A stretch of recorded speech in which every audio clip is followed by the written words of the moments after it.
తెలంగాణలో 3 రోజులు తేలికపాటి నుంచి మోస్తరు వర్షాలు కురిసే అవకాశం ఉందని హైదరాబాద్ వాతావరణ కేంద్రం ప్రకటించింది.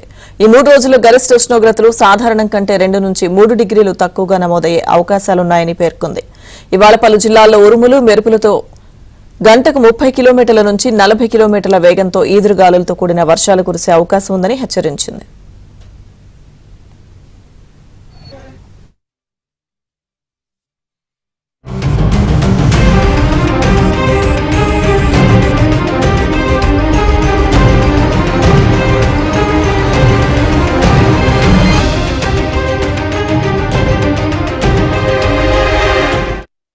అటు వారం రోజులుగా తెలంగాణలో భిన్న వాతావరణం కనిపిస్తుంది. పగటిపూట అత్యధిక ఉష్ణోగ్రతలు నమోదవుతుండగా సాయంత్రం భారీ వర్షం కురుస్తుంది.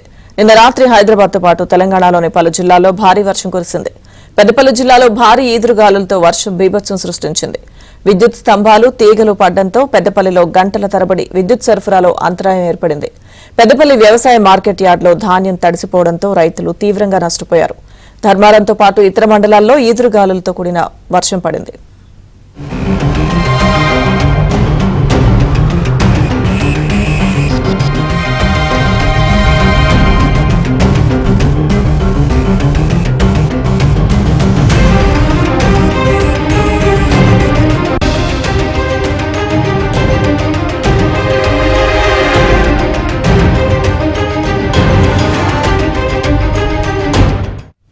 నిజామాబాద్ జిల్లా వర్ని, చందూర్, మోచన మండలాల్లో ఈదురుగాలులతో కూడిన వర్షం పడింది. గాలివానకు పలు చోట్ల చెట్లు విరిగిపడ్డాయి.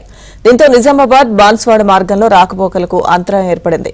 హైదరాబాద్లో నిన్న సాయంత్రం పటాన్చెరు, గచ్చిబౌలి, మాదాపూర్, కేపీహెచ్పీ సహా పలు చోట్ల భారీ వర్షం కురిసింది. రోడ్లపై భారీగా వర్షపు నీరు చేరడంతో వాహనదారులు తీవ్ర ఇబ్బందులు పడ్డారు.